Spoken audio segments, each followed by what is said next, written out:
നമസ്കാരം. ഇന്നത്തെ എല്ലാ വാർത്തകളും സമഗ്രമായി നോക്കാം. ആദ്യം ന്യൂസ് അറ്റ് 6 PM പ്രധാന തലക്കെട്ടുകൾ. കോൺഫിഡന്റ് ഗ്രൂപ്പ് ഉടമ CJ റോയി ജീവനൊടുക്കി. സ്വയം വെടിവെച്ച് മരിച്ചത് ED റെയ്ഡിനിടെ ബംഗളൂരുവിൽ.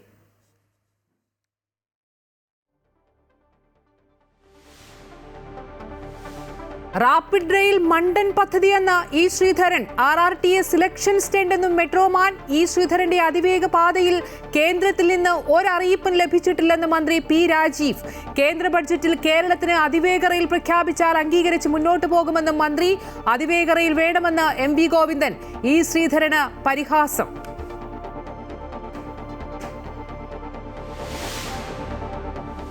ആർത്തവകാലത്തെ ആരോഗ്യം അവകാശമെന്ന് സുപ്രീം കോടതി. സ്കൂളുകൾ വിദ്യാർത്ഥിനികൾക്ക് നാപ്കിന്നുകൾ ഉൾപ്പെടെ സൗജന്യമായി നൽകണം. വൃത്തിയുള്ള ശുചിമുറികൾ ഉറപ്പുവരുത്തണമെന്നും കോടതി.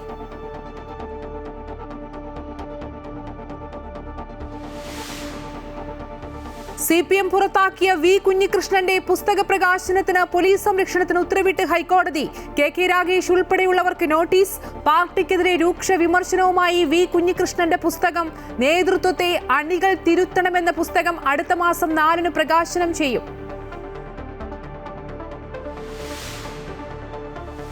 നിയമമണ്ഡലത്തിൽ മത്സരിക്കാനില്ലെന്ന പ്രതിപക്ഷ നേതാവിന്റെ പ്രസ്താവന വ്യക്തിഗത തീരുമാനമല്ലെന്നും BJPയുമായി ഉണ്ടാക്കിയ രാഷ്ട്രീയ കച്ചവടത്തിന്റെ ഭാഗമെന്നും മന്ത്രി V ശിവൻകുട്ടി. ശിവൻകുട്ടിയുടെ ഓഫീസിലെ സ്റ്റാഫിന്റെ നേതൃത്വത്തിൽ തനിക്കെതിരെ ക്യാമ്പയിൻ നടക്കുന്നുവെന്ന് VD സതീശൻ. ഓസ്ട്രേലിയൻ ഓപ്പണിൽ ലോക 1-ാം നമ്പർ താരം കാർലോസ് അൽക്കാരസ് ഫൈനലിൽ. സെമിയിൽ അലക്സാണ്ടർ സുരേവിനെ തോൽപ്പിച്ചത് 2-3 സെറ്റുകൾക്ക്. പത്മനാഭസ്വാമി ക്ഷേത്രത്തിൽ ദർശനം നടത്തി സൂര്യകുമാർ യാദവ്, അക്സർ പട്ടേൽ ഉൾപ്പെടെയുള്ള ഇന്ത്യൻ താരങ്ങൾ. വിശദമായി നോക്കാം. കോൺഫിഡന്റ് ഗ്രൂപ്പ് ഉടമ CJ റോയി ജീവനൊടുക്കി. ബംഗളൂരുവിൽ ED റെയ്ഡിനിടെയാണ് മരിച്ചത്. സ്വയം വെടിവെച്ചാണ് മരിച്ചത് എന്നാണ് അറിയാൻ കഴിയുന്നത്. ബംഗളൂരുവിലെ കോൺഫിഡന്റ് ഗ്രൂപ്പ് ആസ്ഥാനത്ത് കഴിഞ്ഞ കുറച്ച് ദിവസങ്ങളായി ED പരിശോധന തുടരുകയാണ്. വിവരങ്ങളുമായി ശ്രീജിത്ത് നായർ ചേരുന്നു. ശ്രീജിത്ത്, വളരെ ഞെട്ടിക്കുന്ന ഒരു വിവരമാണ്. കേരളത്തിലെ തന്നെ ഏറ്റവും റിയൽ എസ്റ്റേറ്റിലെ ഒരു പ്രമുഖ വ്യവസായിയാണ് CJ റോയി. എന്താണ് ഈ മരണവുമായി ബന്ധപ്പെട്ട് അറിയാൻ കഴിയുന്നത്? അമ്പിളി, വളരെ ഞെട്ടിക്കുന്നൊരു വാർത്തയാണ്. വ്യവസായ ലോകത്തെ പ്രമുഖനായ ഒരു വ്യക്തിത്വമായിരുന്നു CJ റോയി. അദ്ദേഹം ഇപ്പോൾ ആത്മഹത്യ ചെയ്തു എന്നുള്ള വാർത്തയാണ് പുറത്തു വരുന്നത്. അദ്ദേഹത്തിന്റെ ഓഫീസായ കോൺഫിഡന്റ് ഗ്രൂപ്പിന്റെ ഓഫീസായ കോർപ്പറേറ്റ് ഓഫീസിൽ വെച്ച് അശോക നഗറിലാണ് ബാംഗ്ലൂരിൽ ആ ഓഫീസുള്ളത്. ആ സ്ഥാനത്ത് വെച്ചാണ് സ്വന്തം തോക്ക് ഉപയോഗിച്ച് തലയ്ക്ക് വെടിവെച്ച് മരിച്ചത്. അദ്ദേഹം ഉടനടി ആശുപത്രിയിൽ എത്തിച്ചെങ്കിലും മരണം സംഭവിക്കുകയായിരുന്നു. ഇവിടെ ശ്രീനാരായണ ഹൃദയാലയത്തിലേക്ക് പെട്ടെന്ന് തന്നെ ഈ ഒച്ച ശബ്ദം കേട്ട് എത്തിയ ജീവനക്കാർ കൊണ്ടുപോവുകയായിരുന്നു. അവിടെ വെച്ചാണ് മരണം സംഭവിച്ചത്. 57 വയസ്സുണ്ട് CJ റോയിക്ക്. നമ്മൾ ഇപ്പോൾ സൂചിപ്പിച്ചതുപോലെ പ്രമുഖനായ ഒരു ബിൽഡറാണ്. ദക്ഷിണേന്ത്യയിലെ തന്നെ പ്രമുഖനായ ബിൽഡറാണ്. ഇന്ത്യയിലുടനീളം വ്യവസായങ്ങൾ നടത്തുന്നുണ്ട്. സിനിമകൾ ധാരാളമായി നിർവഹിച്ചിരുന്നു. അങ്ങനെ ഹോസ്പിറ്റാലിറ്റി മേഖലകളിലും സിനിമാ മേഖലകളിലും ഒക്കെ തന്നെ പണം മുടക്കുന്ന ഒരാളാണ്. ഇപ്പോൾ അറിയുന്ന ഒരു വിവരം അനുസരിച്ച് കഴിഞ്ഞ കുറച്ച് ദിവസങ്ങളായി കേന്ദ്ര ഏജൻസികളുമായി ബന്ധപ്പെട്ട ചില പരിശോധനകൾ, അത് EDയുമായി ബന്ധപ്പെട്ടതും IT-യുമായി ബന്ധപ്പെട്ടതൊന്നും ഇപ്പോൾ ഘട്ടത്തിൽ അറിയാൻ കഴിയുന്നുണ്ട്. എന്നാലും EDയുടെ പരിശോധനകൾ നടക്കുന്നുണ്ടായിരുന്നു. അതുമായി ബന്ധപ്പെട്ട ചില രേഖകൾ ആവശ്യപ്പെടുകയും ചില പരിശോധനകൾ നടക്കുകയും ചെയ്യുന്നുണ്ട്. അതുമായി ബന്ധപ്പെട്ടുള്ള സമ്മർദ്ദത്തെ തുടർന്നാണ് ഇത്തരമൊരു ആത്മഹത്യ എന്നുള്ള പ്രാഥമിക വിവരമാണ് ഇപ്പോൾ ലഭിക്കുന്നത്. നിലവിൽ ഇതുമായി ബന്ധപ്പെട്ട ഔദ്യോഗിക സ്ഥിരീകരണം ലഭിച്ചില്ല. പക്ഷേ ഇപ്പോൾ നിലവിൽ പോലീസ് ഉദ്യോഗസ്ഥർക്ക് ഉൾപ്പെടെ ചില ജീവനക്കാർ നൽകിയിരിക്കുന്ന മൊഴികൾ അനുസരിച്ചാണ് EDയുമായി ബന്ധപ്പെട്ട ചില പരിശോധനകൾ അദ്ദേഹത്തെ സമ്മർദ്ദത്തിലാക്കിയിരിക്കുന്നു എന്നുള്ള വിവരങ്ങൾ അറിയുന്നത്. എന്തായാലും ബംഗളൂരു പോലീസ് കേസ് രജിസ്റ്റർ ചെയ്യുകയും പരിശോധനകൾ നടത്തുകയും ഈ വെക്കാൻ ഉപയോഗിച്ച തോക്ക് എടുക്കുകയും ചെയ്തിട്ടുണ്ട്. കൊച്ചി സ്വദേശിയാണ് CJ റോയ്. അദ്ദേഹത്തിന്റെ ബിസിനസ് പ്രധാനമായും ഇപ്പം ബംഗളൂരു കേന്ദ്രീകരിച്ചാണ്. ഇപ്പോൾ കുറെ കാലമായി അദ്ദേഹം വിവിധ ബിസിനസ്സുകൾ, പ്രത്യേകിച്ച് അദ്ദേഹത്തിന് വിദേശത്തുൾപ്പെടെ ബിസിനസ്സുകളുണ്ട്. ആ ഒരു ബിസിനസ് കേന്ദ്ര ഇരിക്കുന്ന ബംഗളൂരു ആസ്ഥാനമായാണ് കോൺഫിഡന്റ് ഗ്രൂപ്പ് പ്രവർത്തിക്കുന്നത്. ദുബായിലും ദക്ഷിണേന്ത്യയിലും ഒക്കെ റിയൽ എസ്റ്റേറ്റ് ഗ്രൂപ്പുകളുള്ള ഒരു പ്രമുഖനായ നേതാവാണ്. പ്രമുഖനായ വ്യവസായിയാണ്. വലിയ രീതിയിലുള്ള വൈവിധ്യങ്ങൾ, പ്രത്യേകിച്ച് റിയൽ എസ്റ്റേറ്റിന് പുറമെ വിനോദം, വിദ്യാഭ്യാസം, വ്യോമയാനം തുടങ്ങിയ മേഖലകളെല്ലാം തന്നെ അദ്ദേഹം മുടക്കിയിട്ടുണ്ട്. പല രീതിയിലുള്ള തിരിച്ചുവരവുകൾ അദ്ദേഹം പങ്കുവച്ചിട്ടുണ്ട്. കാരണം ബിസിനസ്സിൽ അടിക്കടി ഉണ്ടാകുന്ന ചില തിരിച്ചടികളെ കുറിച്ച് പോലും വളരെ പോസിറ്റീവായിട്ട് അദ്ദേഹം സംസാരിച്ചിരുന്ന വ്യക്തിയാണ്. ഇപ്പോൾ ഇങ്ങനെ അപ്രതീക്ഷിതമായ ഒരു വാർത്ത ഉണ്ടാകുന്നത്. നിലവിൽ കിട്ടുന്ന വിവരമനുസരിച്ച് ബംഗളൂരു അദ്ദേഹത്തിന്റെ മരണം അല്ലെങ്കിൽ സ്വയം വെടിവെച്ച് അദ്ദേഹം ഇപ്പോൾ മരണത്തിലേക്ക് പോയിരിക്കുന്നത്. അദ്ദേഹത്തിന്റെ മൃതദേഹം ഇപ്പോൾ ശ്രീനാരായണ ഹൃദയാലയത്തിലാണ് ഉള്ളത്, അവിടെ സൂക്ഷിച്ചിരിക്കുന്നത്. ഇഡി ഓഫീസ് കേസ് ഈ റെയ്ഡുമായി ബന്ധപ്പെട്ട ചില കാരണങ്ങളാണ് ഇദ്ദേഹത്തെ സമ്മർദ്ദത്തിലാക്കിയതെന്ന് കരുതുന്നു. കാര്യം ഇതുമായി ബന്ധപ്പെട്ട കൂടുതൽ വിവരങ്ങൾ ലഭ്യമാകാനിരിക്കുന്നതേ ഉള്ളൂ. അദ്ദേഹത്തിന് 57 വയസ്സായിരുന്നു. അമ്പിളി. ശരി. കോൺഫിഡന്റ് ഗ്രൂപ്പ് ഉടമ CJ റോയി ജീവനൊടുക്കി. വളരെ അപ്രതീക്ഷിതമായൊരു വിയോഗമാണ്. ബംഗളൂരുവിൽ ED റെയ്ഡിനിടെയാണ് മരിച്ചത്. സ്വയം വെടിവെച്ചാണ് മരിച്ചത് എന്നാണ് മനസ്സിലാക്കുന്നത്. ബംഗളൂരുവിലെ കോൺഫിഡന്റ് ഗ്രൂപ്പ് ആസ്ഥാനത്ത് കഴിഞ്ഞ കുറേ ദിവസങ്ങളായി ED പരിശോധന തുടരുകയാണ്. അങ്ങനെ ആദായനികുതി വകുപ്പിന്റെ റെയ്ഡിനിടെയാണ് സ്വയം വെടിവെച്ച് മരിച്ചു. അപ്രതീക്ഷിതമായ വിയോഗം. ശ്രീജിത്ത് സൂചിപ്പിച്ച പോലെ തന്നെ ദക്ഷിണേന്ത്യയിലെ ഏറ്റവും പ്രമുഖനായ റിയൽ എസ്റ്റേറ്റ് മേഖലയിലെ ഒരു വ്യവസായി കൂടിയാണ് അദ്ദേഹം. അങ്ങനെ ഒരു ഞെട്ടിക്കുന്ന, പ്രത്യേകിച്ച് വ്യവസായിക ലോകത്ത് വളരെ ഞെട്ടിക്കുന്ന ഒരു അപ്രതീക്ഷിതമായ വിയോഗം തന്നെയാണ് അദ്ദേഹത്തിന്റെ മരണം. വിശദാംശങ്ങൾ നൽകുകയായിരുന്നു ശ്രീജിത്ത് നായർ. ആർത്തവ കാലത്തെ ആരോഗ്യം പെൺകുട്ടികളുടെ മൗലികാവകാശമാണെന്ന് സുപ്രീം കോടതി. ആർത്തവ സമയത്ത് ആരോഗ്യ സുരക്ഷിതത്വം ഉറപ്പാക്കുന്ന ഉൽപ്പന്നങ്ങൾ ലഭിക്കേണ്ടതും മൗലികാവകാശമാണെന്ന് കോടതി ചൂണ്ടിക്കാട്ടി. പെൺകുട്ടികളുടെ ആർത്തവ ആരോഗ്യത്തിലെ കേന്ദ്ര നയവുമായി ബന്ധപ്പെട്ട പൊതുതാൽപര്യ ഹർജിയിലാണ് കോടതിയുടെ നിരീക്ഷണം. സ്കൂളുകളിൽ പെൺകുട്ടികൾക്ക് ആർത്തവ കാലത്ത് ആവശ്യമായ സൗകര്യങ്ങൾ ഉറപ്പാക്കുന്നതിൽ സംസ്ഥാനങ്ങളുടെ നടപടിക്രമങ്ങളിലെ വീഴ്ചയെ കോടതി വിമർശിച്ചു. ആർത്തവ ആരോഗ്യ അവകാശങ്ങളിൽ പെൺകുട്ടികൾ ബോധവതികളാകണമെന്നും അധ്യാപകരും രക്ഷിതാക്കളും ബോധവൽക്കരിക്കണമെന്നും സുപ്രീം കോടതി വ്യക്തമാക്കി. ഓക്സോ ബയോഡിഗ്രേഡബിൾ സാനിറ്ററി നാപ്കിനുകൾ എല്ലാ സ്കൂളുകളിലും സൗജന്യമായി നൽകണമെന്ന് സംസ്ഥാനങ്ങളോടും കേന്ദ്രഭരണ പ്രദേശങ്ങളോടും കോടതി നിർദ്ദേശിച്ചു. ഈ ഉൽപ്പന്നങ്ങൾ സ്കൂൾ ടോയ്ലറ്റുകളിലോ സ്കൂൾ പരിസരത്തിനകത്തുള്ള നിശ്ചിത സ്ഥലത്തോ ലഭ്യമാക്കണം.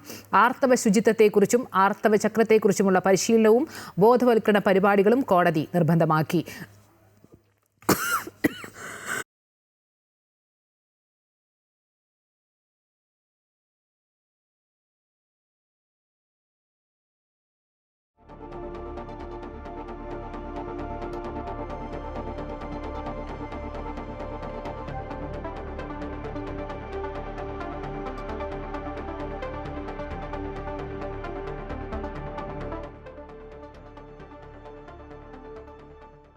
CPM-നെതിരെ രൂക്ഷ വിമർശനം ഉന്നയിച്ച് പാർട്ടിയിൽ നിന്ന് പുറത്താക്കപ്പെട്ട V. കുഞ്ഞികൃഷ്ണന്റെ പുസ്തകം മുതലാളിത്തത്തിന്റെ പ്രയോക്താക്കളായി പയ്യന്നൂരിലെ നേതാക്കൾ മാറിയെന്നും സാമ്പത്തിക തട്ടിപ്പുകാരെ പാർട്ടി സംരക്ഷിക്കുകയാണെന്നും വിമർശനം. നേതൃത്വത്തെ അണികൾ തിരുത്തണമെന്ന പുസ്തകം അടുത്ത ബുധനാഴ്ച പ്രകാശനം ചെയ്യും. പയ്യന്നൂർ MLA TA മധുസൂദനെതിരെ സാമ്പത്തിക ക്രമക്കേടുകൾ ഉൾപ്പെടെ നിരവധി ആരോപണങ്ങളാണ് പുസ്തകത്തിൽ ഉന്നയിച്ചിട്ടുള്ളത്. ചങ്ങാതിത്വ മുതലാളിത്തത്തിന്റെയും സാമ്പത്തിക ക്രമക്കേടുകളുടെയും വക്താക്കളായി പയ്യന്നൂരിലെ പാർട്ടി നേതൃത്വം മാറിയെന്ന് V. കുഞ്ഞികൃഷ്ണൻ ആരോപിക്കുന്നു. രക്തസാക്ഷി ഫണ്ട് തട്ടിപ്പ്, സാമ്പത്തിക ക്രമക്കേട് എന്നിവയുടെ കണക്കുകൾ ഉൾപ്പെടെ പുസ്തകത്തിലുണ്ട്. TA മധുസൂദനൻ ബൂർഷ്വാ സ്വഭാവമുള്ള നേതാവാണെന്നും പയ്യന്നൂരിലെ വിഭാഗീയതയുടെ അടിസ്ഥാന കാരണം മനസ്സിലാക്കുന്നതിൽ ജില്ലാ സംസ്ഥാന നേതൃത്വങ്ങൾക്ക് വീഴ്ച സംഭവിച്ചുവെന്നും കുഞ്ഞികൃഷ്ണൻ ആരോപിക്കുന്നു. ഉത്തരവാദിത്ത പാർട്ടി പ്രവർത്തകനായതുകൊണ്ടാണ് തെറ്റ് ചൂണ്ടിക്കാട്ടിയതെന്നും നേതാക്കളുടെ തെറ്റുകൾ ചൂണ്ടിക്കാട്ടിയപ്പോൾ ദുരനുഭവം നേരിട്ടെന്നും കുഞ്ഞികൃഷ്ണൻ സാക്ഷ്യപ്പെടുത്തുന്നു. പാർട്ടിക്കുള്ളിലെ തിരുത്തൽവാദി VS അച്യുതാനന്ദനെ സ്മരിച്ചാണ് പുസ്തകം അവസാനിപ്പിക്കുന്നത്. ഫെബ്രുവരി 4-ന് പയ്യന്നൂരിൽ നേതൃത്വത്തെ അണികൾ തിരുത്തണമെന്ന പുസ്തകം പ്രകാശനം ചെയ്യും. അമൃത ന്യൂസ്, കണ്ണൂർ. അടുത്ത മാസം 4-ന് പ്രകാശനം ചെയ്യുന്ന പുസ്തക പ്രകാശന ചടങ്ങിന് മാത്രമാണ് സുരക്ഷ ആവശ്യപ്പെട്ടതെന്ന് V. കുഞ്ഞികൃഷ്ണൻ. തനിക്കൊരു ഭീതിയുമില്ലെന്നും എന്നാൽ പുസ്തക പ്രകാശന ചടങ്ങ് അലങ്കോലപ്പെടുമെന്ന ആശങ്കയുണ്ട്. ഉന്നയിച്ച വിഷയങ്ങളെല്ലാം ശരിയെന്ന് വിശ്വസിക്കുന്ന വലിയ വിഭാഗം ഇപ്പോഴും പാർട്ടിയിലുണ്ട്. പുസ്തകം വരുമ്പോൾ കൂടുതൽ വ്യക്തത വരുമെന്നും കുഞ്ഞികൃഷ്ണൻ വ്യക്തമാക്കി. പുസ്തക പ്രകാശന ചടങ്ങ് അലങ്കോലപ്പെടാതിരിക്കാനുള്ള ഒരു പോലീസ് പ്രൊട്ടക്ഷൻ ആവശ്യപ്പെടണം എന്ന രീതിയിൽ പലരും പറയുന്നുണ്ടായി. പുസ്തക പ്രസാധന ചടങ്ങ് അലങ്കോലമാകാതിരിക്കാനുള്ള ഒരു ആലോചനയുടെ ഭാഗമായിട്ടാണ് അങ്ങനെ ഒരു പെറ്റീഷൻ മൂവ് ചെയ്തിട്ടുള്ളത്. V. കുഞ്ഞികൃഷ്ണന്റെ പുസ്തക പ്രകാശനത്തിന് പോലീസ് സംരക്ഷണം നൽകണമെന്ന് ഹൈക്കോടതി. കുഞ്ഞികൃഷ്ണന്റെ ഹർജി പരിഗണിച്ചാണ് തീരുമാനമുണ്ടായിരിക്കുന്നത്. ഫെബ്രുവരി 4 ബുധനാഴ്ച പയ്യന്നൂർ ഗാന്ധി സ്ക്വയറിൽ വെച്ചാണ് പുസ്തകം പ്രകാശനം ചെയ്യാൻ പോകുന്നത്. V. കുഞ്ഞികൃഷ്ണൻ പോലീസ് സംരക്ഷണം ആവശ്യപ്പെട്ട് ഹൈക്കോടതിയെ സമീപിച്ചിരുന്നു. ഫണ്ട് തട്ടിപ്പുമായി ബന്ധപ്പെട്ട് CPM-നെതിരെ വെളിപ്പെടുത്തലുള്ള തന്റെ പുസ്തകം പ്രകാശനം ചെയ്യുന്ന ചടങ്ങിനാണ് പോലീസ് സംരക്ഷണം ആവശ്യപ്പെട്ടത്. പാർട്ടിയിൽ നിന്ന് പുറത്താക്കിയതിന് പിന്നാലെ കുഞ്ഞികൃഷ്ണന്റെ വീടിന് മുന്നിൽ CPM-കാർ പ്രകടനം നടത്തിയിരുന്നു. സംസ്ഥാന സർക്കാർ പ്രഖ്യാപിച്ച RRTS പ്രായോഗികമല്ലെന്ന് മെട്രോമാൻ ഇ ശ്രീധരൻ. അതിവേഗ റെയിൽവേയുമായി താരതമ്യം ചെയ്യുമ്പോൾ RRTS ഒരു മണ്ടൻ പദ്ധതിയാണെന്നും തിരഞ്ഞെടുപ്പ് സ്റ്റണ്ടാണ് ഈ പ്രഖ്യാപനമെന്നും ഇ ശ്രീധരൻ വ്യക്തമാക്കി. മുഖ്യമന്ത്രിയുടെ RRTS പ്രഖ്യാപനം ഒരു സർപ്രൈസ് ആയിരുന്നു എന്ന് പറഞ്ഞ ഇ ശ്രീധരൻ സാങ്കേതികമായി അത് കേരളത്തിൽ നടപ്പിലാക്കാൻ പറ്റില്ലെന്ന് വ്യക്തമാക്കി. തിരഞ്ഞെടുപ്പ് സ്റ്റണ്ടാണ് പുതിയ പ്രഖ്യാപനം. സർക്കാരിന് RRTSന്റെ കാര്യത്തിൽ മറ്റു വല്ല ഉദ്ദേശമുണ്ടോ എന്ന് അറിയില്ലെന്നും ഇ ശ്രീധരൻ പറഞ്ഞു. ആദ്യം അതിവേഗ പാതയ്ക്ക് ഗവൺമെന്റ് ഒരുക്കമായിരുന്നു. വിഷയത്തിൽ കേന്ദ്രത്തിന് ഒരു കത്തെഴുതണമെന്ന് പറഞ്ഞിരുന്നുവെങ്കിലും പിന്നീട് അതുണ്ടായില്ല. പിന്നീടാണ് താൻ നേരിട്ട് കേന്ദ്രത്തോട് സംസാരിച്ചതെന്നും ഇ ശ്രീധരൻ പറഞ്ഞു. അതൊരു സർപ്രൈസ് ആയിരുന്നു എനിക്കും. ഞാൻ രാവിലെ എണീറ്റപ്പോഴാണ് അറിയണം, പേപ്പർ കണ്ടപ്പോൾ. അത് എന്തോ വലിയൊരു തെറ്റിദ്ധാരണ സർക്കാരിൻ്റെ വശത്തുണ്ടെന്ന് എൻ്റെ പക്ഷം. കാരണം അവർ പിന്നെ RRTS ചെയ്യുന്നതാണ് പറയണം. ഈ RRTS ഡൽഹിയിലുള്ള RRTS അത് കൺസീവ് ചെയ്തും അത് കൊണ്ടുവന്നൊക്കെ ഞാനാണ് 2010 തുടങ്ങിയ പണിയത്. അതിന് പ്രധാന ഉദ്ദേശം എന്താ വെച്ചാൽ ഒരു സബർബൻ സർവീസ് മാതിരിയാണ്. അത് എങ്ങനെ ഒരു ഹൈ സ്പീഡ് കണ്ടിന്യൂസ് റെയിൽവേ ആയിട്ട് ചെയ്യാൻ പറ്റുമെന്ന് എനിക്കറിയില്ല. Technically it's not possible. ഗവൺമെൻറ്റിന് വേറെ വല്ല ഉദ്ദേശമുണ്ടെന്ന് അതിനെപ്പറ്റി ഞാൻ പറയില്ല. സംസ്ഥാന സർക്കാരിന്റെ RRTS പദ്ധതി അതിവേഗ പാതയ്ക്ക് വെല്ലുവിളിയാകില്ല. സർവേ നടത്താൻ സംസ്ഥാന സർക്കാരിന്റെ സഹായം വേണ്ട. എന്നാൽ സ്ഥലം ഏറ്റെടുക്കുന്നതിന് സർക്കാരിന്റെ സഹായം ആവശ്യമായി വരും. എന്നാൽ ആ സമയത്ത് ആരാണ് അധികാരത്തിൽ ഉണ്ടാകുന്നതെന്ന് പറയാനാകില്ലെന്നും ശ്രീധരൻ പറഞ്ഞു. ഫെബ്രുവരി 15 മുതൽ അതിവേഗ പാതയ്ക്കുള്ള DPR തയ്യാറാക്കുന്നതിനുള്ള പ്രവർത്തനം തുടങ്ങുമെന്നും ഇ ശ്രീധരൻ പറഞ്ഞു. അമൃത ന്യൂസ്, മലപ്പുറം. ഇ ശ്രീധരന്റെ അതിവേഗ റെയിൽപാതയിൽ ഒരു അറിയിപ്പ് ലഭിച്ചിട്ടില്ലെന്ന് മന്ത്രി പി രാജീവ്. ശ്രീധരന്റെ ചുമതലയെക്കുറിച്ച് അറിയില്ല. കേന്ദ്ര അതിവേഗ റെയിൽ പദ്ധതിയുടെ സ്പെഷ്യൽ ഓഫീസറായി ഇ ശ്രീധരനെ ചുമതലപ്പെടുത്തിയ ഉത്തരവുണ്ടെങ്കിൽ അത് ചർച്ച ചെയ്യാം. കേന്ദ്ര ബഡ്ജറ്റിൽ കേരളത്തിന് അതിവേഗ റെയിൽ പദ്ധതി പ്രഖ്യാപിച്ചാൽ അത് അംഗീകരിച്ച് മുന്നോട്ട് പോകാമെന്നും മന്ത്രി വ്യക്തമാക്കി.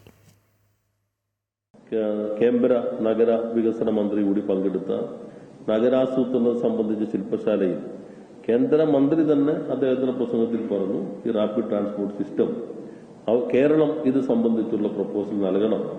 ഇത്രയും വേഗത്തിൽ നഗരവൽക്കരിക്കുന്ന കേരളം മൊത്തത്തിൽ നഗരമാണ്, അതാണ് റിപ്പോർട്ടിന്റെ ഒരു കേന്ദ്രം. അത് നിങ്ങൾ നൽകുകയാണെങ്കിൽ ഞങ്ങൾ വളരെ പെട്ടെന്ന് തന്നെ അത് സംബന്ധിച്ച് തീരുമാനമെടുക്കും. കേരളത്തിന് ആവശ്യമായൊരു പദ്ധതിയാണെന്ന് കേന്ദ്രമന്ത്രി തന്നെ പ്രസംഗിക്കുകയുണ്ടായി. ഈ വകുപ്പിന്റെ ചുമതലയുള്ള, ഇത് റെയിൽവേയുടെ കീഴിലല്ല വരാം, ഇത് നഗരാസൂത്രണത്തിന്റെ കീഴിലല്ല വരാം. ആ മന്ത്രി തന്നെ കേന്ദ്ര അതിവേഗ റെയിൽപാതയിൽ ഇ ശ്രീധരനെ പരിഹസിച്ച് CPM സംസ്ഥാന സെക്രട്ടറി MV ഗോവിന്ദൻ. കേരളത്തിൽ മുഖ്യമന്ത്രിയായ വ്യക്തിയല്ലേ ഇ ശ്രീധരൻ എന്നായിരുന്നു പരാമർശം. ശ്രീധരൻ പറയുന്ന കാര്യങ്ങൾ അദ്ദേഹം തന്നെ മാറ്റി പറയുകയാണ്. കേരളയിൽ കേന്ദ്രം അനുമതി നൽകാത്തതിനാലാണ് നിർത്തിവെച്ചത്. നമുക്ക് വേണ്ടത് അതിവേഗ റെയിൽപാതയാണ്. UDFന് ഇതിലും തർക്കമുണ്ടെന്നും MV ഗോവിന്ദൻ വ്യക്തമാക്കി.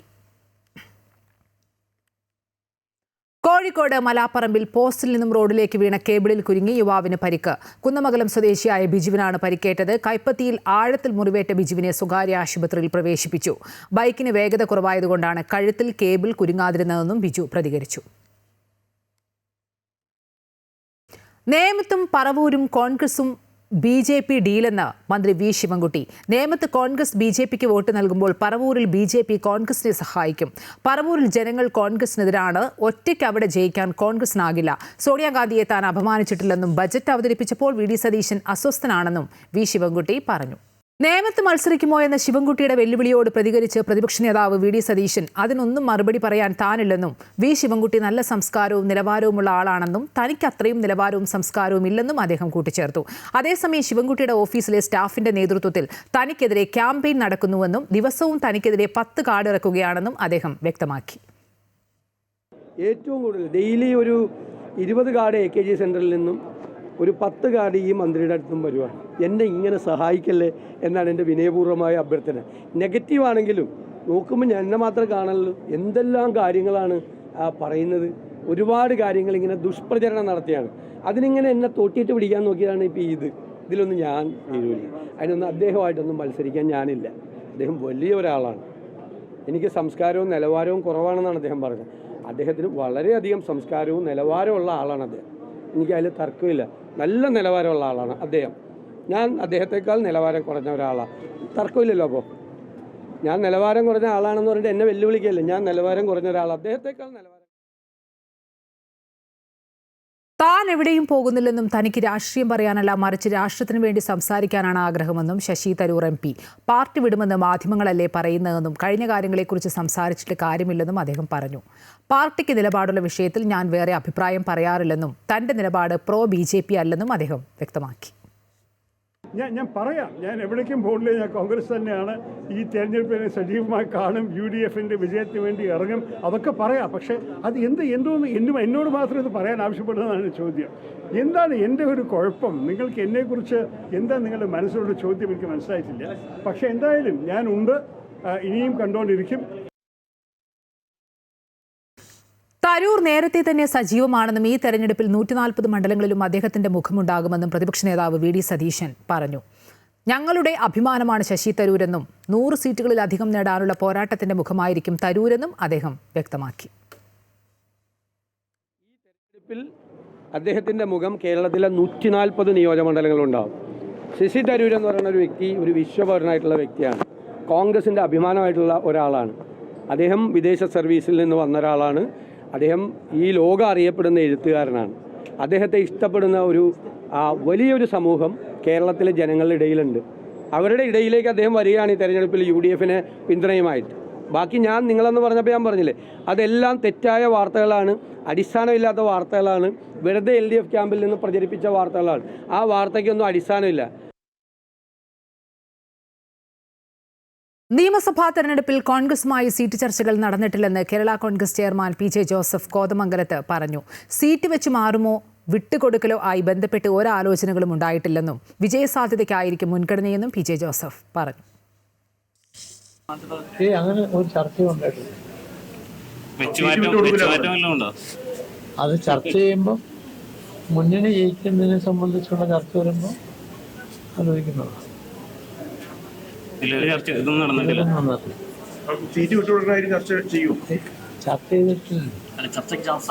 ചർച്ചയ്ക്ക് സ്കോപ്പില്ല. കോൺഗ്രസിന്റെ ആവശ്യം അംഗീകരിക്കുമോ? അങ്ങനെ ആവശ്യപ്പെട്ടിട്ടില്ലല്ലോ. ശബരിമല സ്വർണ്ണക്കൊള്ളയിൽ നിർണായക നീക്കവുമായി SIT നടൻ ജയറാമിന്റെ മൊഴി രേഖപ്പെടുത്തി. ഉണ്ണികൃഷ്ണൻ പോറ്റിയെ അറിയാമെന്ന് നടൻ മൊഴി നൽകി. കേസിൽ ജയറാമിനെ സാക്ഷിയാക്കി അന്വേഷണവുമായി മുന്നോട്ട് പോകാനാണ് SITയുടെ തീരുമാനം.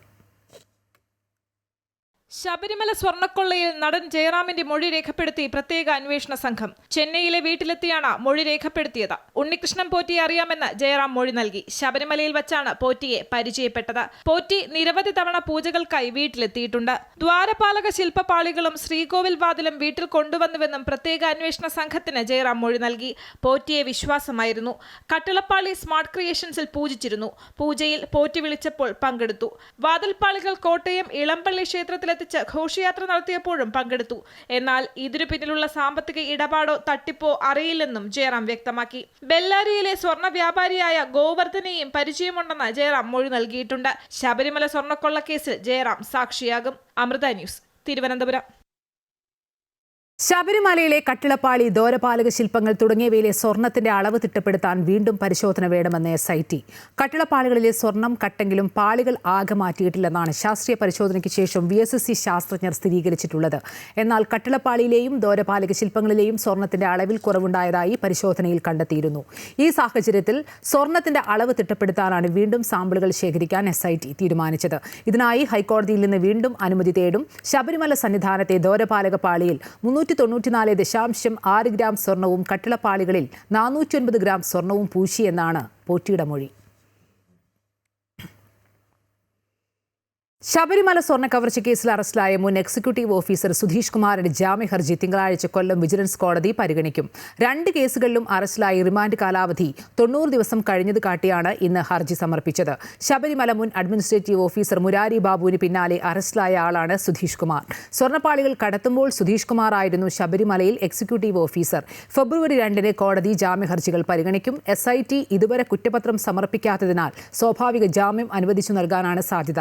ഇതോടെ സുധീഷ് കുമാറും ജയിൽ മോചിതനാകും. നേരത്തെ മുരാരി ബാബു, S. ശ്രീകുമാർ എന്നിവർ ജയിൽ മോചിതരായിരുന്നു. ദ്വാരപാലക ശില്പക്കേസിൽ ജാമ്യം ലഭിച്ച ഉണ്ണികൃഷ്ണൻ പോറ്റിക്ക് കട്ടിളപ്പാളി കേസിൽ റിമാൻഡ് പൂർത്തിയാവാത്തതിനെ തുടർന്നാണ് ജയിലിൽ കഴിയുന്നത്.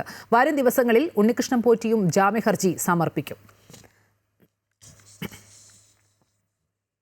കേന്ദ്ര സംസ്ഥാന സർക്കാരുകൾക്കെതിരെ തൃശൂർ കളക്ടറേറ്റിലേക്ക് യൂത്ത് കോൺഗ്രസ് നടത്തിയ മാർച്ചിൽ വൻ സംഘർഷം.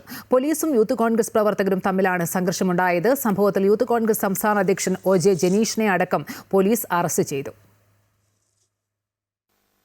50ഓളം പ്രവർത്തകരാണ് പ്രതിഷേധത്തിലുണ്ടായിരുന്നത്. സ്റ്റേഷനിൽ പോലീസും ജനീഷിന്റെ നേതൃത്വത്തിലുള്ള സംഘവും തമ്മിൽ ഉന്തും വാക്കേറ്റവും ഉണ്ടായി. മാർച്ചിനിടെ ബാരിക്കേഡ് മറികടക്കാൻ ശ്രമമുണ്ടായതോടെയാണ് പ്രവർത്തകരും പോലീസും തമ്മിൽ ഏറ്റുമുട്ടിയത്. ഇതോടെ സംഘർഷം കനക്കുകയും പോലീസ് പലതവണ ജലപീരങ്കി അടക്കം ഉപയോഗിക്കുകയും ചെയ്തു. പിന്നാലെ പ്രവർത്തകരെ പോലീസ് അറസ്റ്റ് ചെയ്തു നീക്കി. പോലീസ് സ്റ്റേഷന് മുന്നിലും പ്രവർത്തകർ പ്രതിഷേധിച്ചു.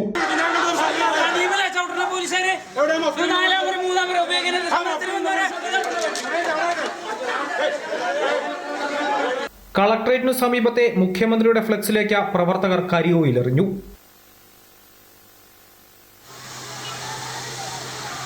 സംഭവത്തിൽ പോലീസിനെതിരെ പ്രതിഷേധവുമായി കോൺഗ്രസ് നേതാക്കൾ രംഗത്തെത്തി. പോലീസ് മാർച്ച് അടിച്ചമർത്തുകയാണെന്നും പ്ലാൻ ചെയ്ത് പ്രവർത്തകരെ മർദ്ദിക്കുകയാണെന്നും നേതാക്കൾ ആരോപിച്ചു. പിണറായി വിജയന്റെ നയം ഈ സമരത്തെ അടിച്ചമർത്താമെന്ന് വ്യാമോഹിക്കുന്നുണ്ടെങ്കിൽ ഒരു കാരണവശാലും അത് പിണറായി വിജയൻ ജയിക്കില്ല. അമ്പലക്കൊള്ള നടത്തിയ ആളുകളെ മാതൃകാപരമായി ശിക്ഷിക്കേണ്ടതും അതിന്റെ എല്ലാ കണ്ണുകളെയും കണ്ടെത്തി അറസ്റ്റ് ചെയ്യേണ്ടതുമാണ്. വെറുതെ അങ്ങനെ അടിച്ചമർത്താന്ന് വെച്ച് കഴിഞ്ഞാൽ അത് ഒരു കാരണവശാലും സമ്മതിക്കില്ല. ശക്തമായി മുന്നോട്ട് പോകും. ഇതൊക്കെ തെരഞ്ഞെടുപ്പാവുമ്പോൾ പ്രതിപക്ഷത്തിരിക്കുമ്പോൾ ഒക്കെ സമരം ഉണ്ടാവും. ഇതൊക്കെ എല്ലാ ഭരണകക്ഷിയൊക്കെ ഇത് ഭംഗിയായിട്ട് ഡീൽ ചെയ്യേണ്ടതാണ്. ഇതൊന്നും ഇങ്ങനെ അടിച്ചമർത്താൻ നോക്കിയാൽ ഒരു നിലയ്ക്കും ഇത് സമ്മതിക്കില്ല. ശക്തമായ സമരങ്ങളായിട്ട് തന്നെ മുന്നോട്ട്. പരിക്കേറ്റ പ്രവർത്തകരെ ആശുപത്രിയിലേക്ക് മാറ്റി. സംഭവത്തിൽ ശക്തമായ പ്രതിഷേധം തുടരുമെന്ന് കോൺഗ്രസ് അറിയിച്ചു. അമൃത ന്യൂസ്, തൃശൂർ. നെടുമങ്ങാട് ജില്ലാ ആശുപത്രിയിൽ ഗുരുതര ചികിത്സാ പിഴവെന്ന് പരാതി. സ്വാഭാവിക പ്രസവത്തിനിടെ ഡോക്ടർക്ക് ഗുരുതര പിഴവ് പറ്റിയെന്നാണ് ആരോപണം. പ്രസവത്തെ തുടർന്ന് എപ്പിസിയോട്ടമി ഇട്ടതിൽ ഡോക്ടർക്ക് കൈപ്പിഴവുണ്ടായെന്നാണ് കുടുംബത്തിന്റെ പരാതി. 2025 ജൂൺ 19 വിതുര സ്വദേശി ഹസ്ന ഫാത്തിമയുടെ പ്രസവം നടന്നത്. പ്രസവത്തെ തുടർന്ന് എപ്പിസിയോട്ടമി ഇട്ടതിൽ ഡോക്ടർക്ക് കൈപ്പിഴവുണ്ടായെന്നാണ് ആരോപണം. 3-ാം നാൾ മുതൽ മുറിവിൽ പ്രശ്നം തുടങ്ങി. ചികിത്സയ്ക്ക് മാത്രം ചിലവായത് 6 ലക്ഷം രൂപയാണ്. മുറിവിലൂടെ മലമൂത്ര വിസർജനം നടത്തേണ്ട അവസ്ഥയിലാണ് പരാതിക്കാരിയുള്ളത്. മലം പോകാതെ വയറ്റിൽ കെട്ടിക്കിടന്ന അണുബാധയുണ്ടായി. ചികിത്സാ പിഴവ് മറച്ചുവെച്ച് ഡോക്ടർ മുറിവ് തുന്നിക്കെട്ടിയെന്നും ആരോപണമുണ്ട്. പ്രസവ സമയത്ത് കുഞ്ഞിന് എളുപ്പത്തിൽ പുറത്തുവരാനായി യോനിക്കും മലദ്വാരത്തിനും ഇടയിലുള്ള ഭാഗത്ത് ഡോക്ടർ ചെയ്യുന്ന ഒരു ചെറിയ ശസ്ത്രക്രിയാ മുറിവിനെയാണ് എപ്പിസിയോട്ടമി എന്ന് പറയുന്നത്. മലദ്വാരത്തിലെ ഞരമ്പ് മുറിഞ്ഞതാണ് പ്രശ്നങ്ങൾക്ക് കാരണമെന്ന് സ്കാനിങ്ങിൽ കണ്ടെത്തിയിട്ടുണ്ട്. പരാതി അന്വേഷിക്കുന്നതായി നെടുമങ്ങാട് ജില്ലാ ആശുപത്രി അധികൃതർ വ്യക്തമാക്കി. അമൃത ന്യൂസ്, തിരുവനന്തപുരം.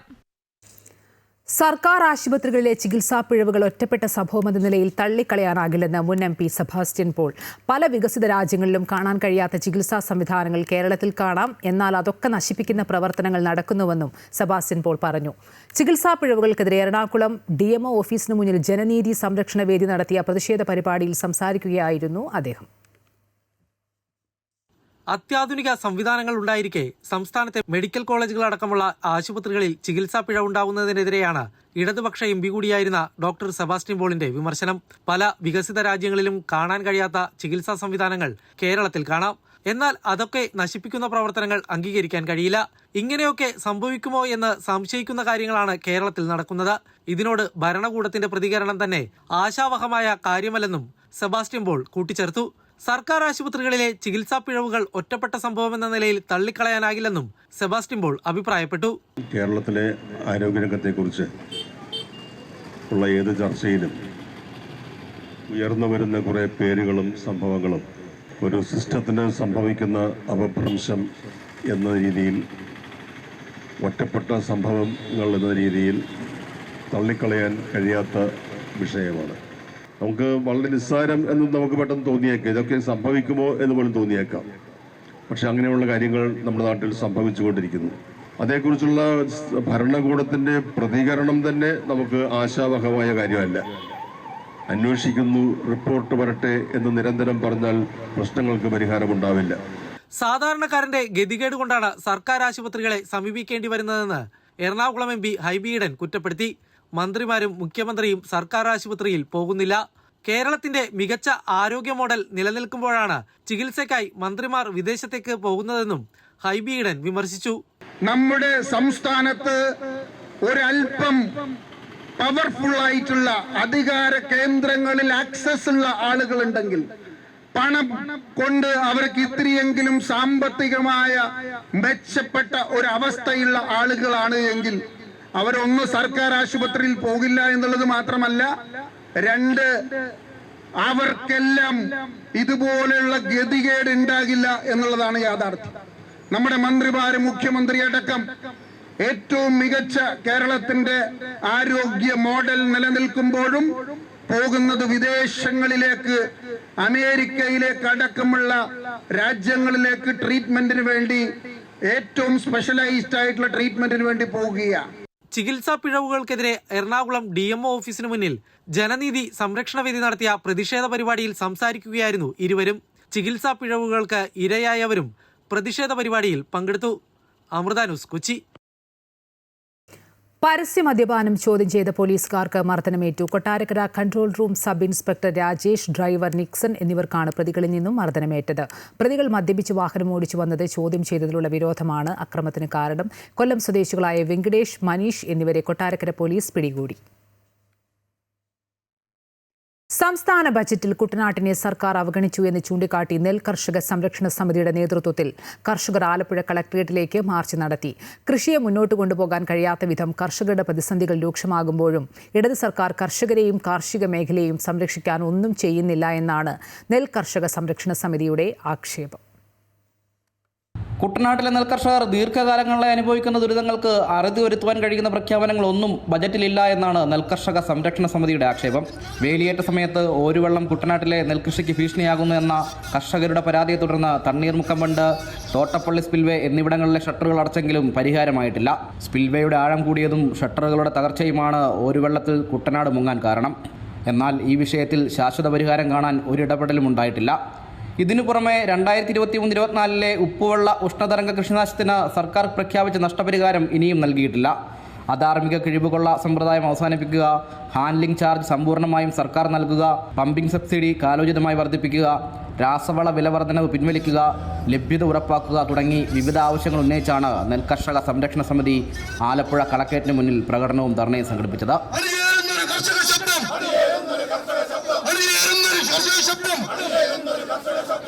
ബജറ്റിൽ കുട്ടനാട് പാക്കേജിന് മതിയായ തുക വകയിരുത്തിയിട്ടില്ല എന്ന ആക്ഷേപവും കർഷകർക്കുണ്ട്. കുട്ടനാട്ടിലെ കൃഷിയും ജീവിതവും നിലനിൽക്കുന്നതിനും പരിസ്ഥിതി സന്തുലനത്തിനും അനിവാര്യമായ കുട്ടനാട് പാക്കേജിന് 2000 കോടി രൂപ വേണ്ടിയെടുത്ത് 75 കോടി രൂപയാണ് നീക്കിവെച്ചതെന്ന് നെൽകർഷക സംരക്ഷണ സമിതി കുറ്റപ്പെടുത്തി. കഴിഞ്ഞ 23 വർഷമായി 12 രൂപയാണ് നെൽകർഷകർക്ക് കൈകാര്യ ചെലവിനായി നൽകുന്നത്. കൂലിച്ചെലവ് 2 ഇരട്ടിയായിട്ടും കൈകാര്യ ചെലവ് കൂട്ടാൻ സർക്കാർ തയ്യാറായിട്ടില്ലെന്ന ആരോപണവും നെൽകർഷക സംരക്ഷണ സമിതിക്കുണ്ട്. അമൃത ന്യൂസ്, ആലപ്പുഴ. കട്ടപ്പന തേനി തുരങ്കപാതയുടെ സാധ്യതാ പഠനത്തിനായി ബജറ്റിൽ തുക അനുവദിച്ചതിന് ഏറെ പ്രതീക്ഷയോടെയാണ് ഇടുക്കിയിലെ മലയോര ജനത കാണുന്നത്. തുരങ്കപാത യാഥാർത്ഥ്യമായാൽ സുഗന്ധവ്യഞ്ജനങ്ങൾ ഉൾപ്പെടെയുള്ള ചരക്ക് ഗതാഗത രംഗത്ത് ഹൈറേഞ്ചിന് കുതിച്ചുചാട്ടമുണ്ടാക്കാൻ കഴിയും. ഇതോടൊപ്പം കട്ടപ്പനയെ ടൂറിസം ഹബ്ബാക്കി മാറ്റാൻ 20 കോടി രൂപയും ബജറ്റിൽ അനുവദിച്ചിട്ടുണ്ട്. തമിഴ്നാട്ടിൽ നിന്നും എത്തുന്ന വിനോദസഞ്ചാരികൾക്കും ശബരിമല തീർത്ഥാടകർ ഉൾപ്പെടെയുള്ളവർക്കും ഏറെ പ്രയോജനം ചെയ്യുന്നതാണ് കട്ടപ്പന തേനി തുരങ്കപാത. മൂന്നാർ, തേക്കടി, വാഗമൺ, ഇടുക്കി തുടങ്ങിയ ടൂറിസം കേന്ദ്രങ്ങളുടെ വളർച്ചയ്ക്കും ഇത് വലിയ കുതിപ്പേകും. കട്ടപ്പന പാറക്കടവ് മുതൽ കമ്പം 1-ാം വളവ് വരെ ഭൂഗർഭപാത നിർമ്മിച്ചാൽ 12 കിലോമീറ്റർ ദൂരമാണുള്ളത്. സമുദ്രനിരപ്പിൽ നിന്നും 490 മീറ്റർ ഉയരത്തിലാണ് കമ്പം ടൗൺ. കട്ടപ്പന 870 മീറ്റർ ഉയരത്തിലും. കമ്പവും കട്ടപ്പനയും തമ്മിലുള്ള ഉയരവ്യത്യാസം 270 മീറ്ററാണ്. 100 മീറ്റർ പാത നിർമ്മിക്കുമ്പോൾ 5 മീറ്റർ വരെ ചെരിവുണ്ടാകാമെന്നതാണ് നിർമ്മാണത്തിന്റെ അന്തർദേശീയ മാനദണ്ഡം. കമ്പം തുരങ്കപാത നിർമ്മിച്ചാൽ 2.25 മീറ്റർ ചെരിവ് മാത്രമേ ഉണ്ടാകൂ. ഇപ്പോൾ കമ്പത്തെത്താൻ 40 കിലോമീറ്റർ ദൂരമാണ് കട്ടപ്പനയിൽ നിന്നുള്ളത്. തുരങ്കപാത നിർമ്മിക്കാനായാൽ ഹൈറേഞ്ചിന്റെ വികസന സാധ്യതകൾ വൻതോതിൽ ഉയരും. ഇങ്ങനൊരു തുരങ്കപാത വന്നാലുള്ള ഏറ്റവും വലിയ ഗുണം എന്താണെന്ന് ചോദിച്ചാൽ, ഇപ്പോൾ നിർദ്ദിഷ്ട ലോവർ ക്യാമ്പ് റെയിൽവേ സ്റ്റേഷൻ പ്രൊജക്റ്റിലേക്ക് അത് യാഥാർത്ഥ്യമായാൽ ആ കട്ടപ്പനയിൽ നിന്നും വെറും 10 മിനിറ്റ് കൊണ്ട് റെയിൽവേ സ്റ്റേഷനിൽ എത്താവുന്ന സാഹചര്യം രൂപപ്പെടും. നവ ഇടുക്കി പുതുവഴികൾ എന്ന സെമിനാറിൽ കട്ടപ്പന കമ്പം തുരങ്കപാതയുടെ സാധ്യതാ പഠനം നടത്തുന്നതിന് തീരുമാനിച്ചിരുന്നു. മുൻ മന്ത്രി തോമസ് ഐസക്കിന്റെ നേതൃത്വത്തിൽ നടന്ന സെമിനാറിലാണ് നൂതന ആശയമുണ്ടായത്. ഇതോടൊപ്പം ഇടുക്കി ഗ്രീൻ ടൂറിസം കമ്പനിയുടെ നേതൃത്വത്തിൽ സാധ്യതാ പഠനവും നടത്തി. ഇതിനുശേഷമാണ് സംസ്ഥാന ബജറ്റിൽ തുരങ്കപാതയുടെ സാധ്യതാ പഠനത്തിനായി 10 കോടി രൂപ അനുവദിച്ചിരിക്കുന്നത്. അമൃത ന്യൂസ്, ഇടുക്കി. പശ്ചിമേഷ്യയിൽ സംഘർഷം കനക്കുന്നു. ഇറാനും അമേരിക്കയും തങ്ങളുടെ സൈനിക കരുത്ത് വർദ്ധിപ്പിക്കുന്നതായാണ് റിപ്പോർട്ട്. US യുദ്ധക്കപ്പൽ ഇസ്രയേൽ തീരത്തെത്തി. അമേരിക്കൻ നാവികസേനയുടെ മിസൈൽ ഡിസ്ട്രോയറാണ് ഇസ്രയേൽ തീരത്ത് നങ്കൂരമിട്ടത്. പശ്ചിമേഷ്യ ലക്ഷ്യമാക്കി USന്റെ വിമാനവാഹിനി കപ്പലടങ്ങുന്ന വമ്പൻ സൈനിക വ്യൂഹം നീങ്ങുന്നതിന് പിന്നാലെയാണ് പുതിയ നീക്കം. ക്രൂസ് മിസൈലുകൾ വഹിക്കുന്ന യുദ്ധക്കപ്പലിന് ബാലിസ്റ്റിക് മിസൈലുകളെ പ്രതിരോധിക്കാനുള്ള സംവിധാനങ്ങളുണ്ട്. ഇറാന്റെ ആണവ നിലയങ്ങളിൽ കമാൻഡോ ഓപ്പറേഷൻ ഉൾപ്പെടെയുള്ള സൈനിക നീക്കങ്ങൾ അമേരിക്ക നടത്തിയേക്കും. എന്നാൽ US ആക്രമണമുണ്ടായ പ്രതിരോധിക്കാനായി 1000 പുതിയ സ്ട്രാറ്റജിക് ഡ്രോണുകൾ ഉൾപ്പെടുത്തിയതായി ഇറാനും വ്യക്തമാക്കി. സ്വർണ്ണവില കുറഞ്ഞു. 1 ഗ്രാമിന് 655 രൂപ കുറഞ്ഞ് 15,640 രൂപയായി. 1 പവന് 5,240 രൂപ കുറഞ്ഞ് 1,25,120 രൂപയാണ് ഇന്നത്തെ വില. രാജ്യാന്തര വിപണിയിൽ സ്പോട്ട് ഗോൾഡ് വിലയിൽ 5.7% ഇടിവ് നേരിട്ടു. ഇതോടെ ട്രോയ് ഔൺസിന് $5,400 നിലവാരത്തിലെത്തുകയും ചെയ്തു. ആഗോളതലത്തിൽ അനിശ്ചിതത്വം തുടരുന്നതിനാൽ വരും ദിവസങ്ങളിലും വിപണിയിൽ കനത്ത ചാഞ്ചാട്ടം പ്രകടമായേക്കാം.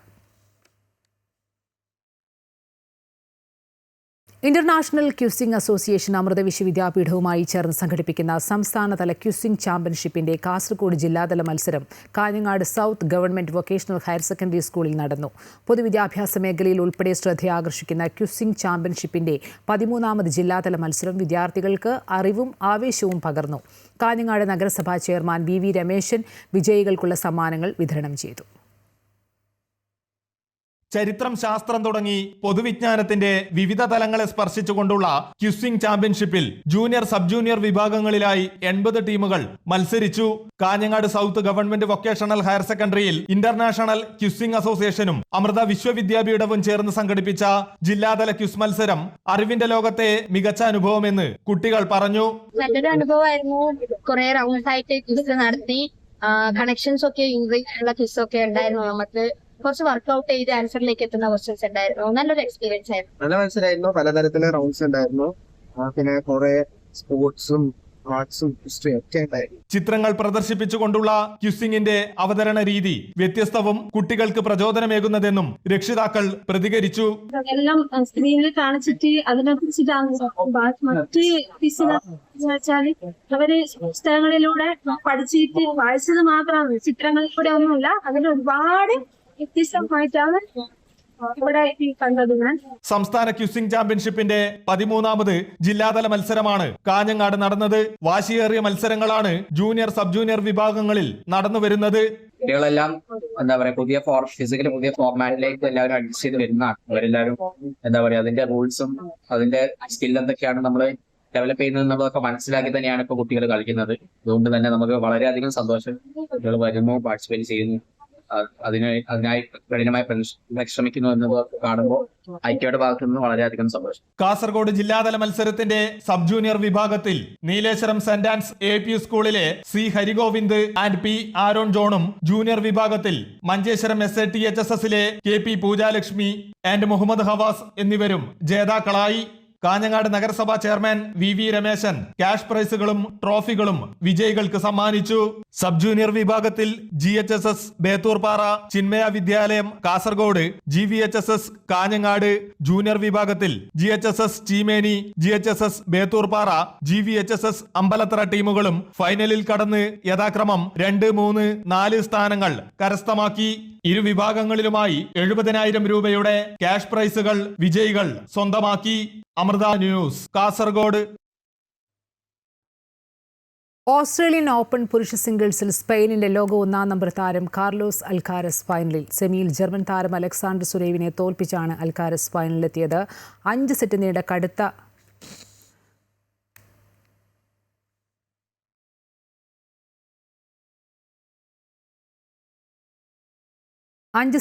കടുത്ത പോരാട്ടത്തിനൊടുക്കമാണ് അൽക്കാരസിന്റെ ജയം. സ്കോർ 6-4, 7-6, 6-7, 6-7, 7-5. നൊവാക് ജോക്കോവിച്ച്, യാനിക് സിന്നർ 2ാം സെമിയിലെ വിജയികളാണ് ഫൈനലിൽ അൽക്കാരസിന്റെ എതിരാളി. ഓസ്ട്രേലിയൻ ഓപ്പൺ നേടാനായാൽ കരിയർ ഗ്രാൻഡ് സ്ലാം നേട്ടം താരത്തിന് സ്വന്തമാകും.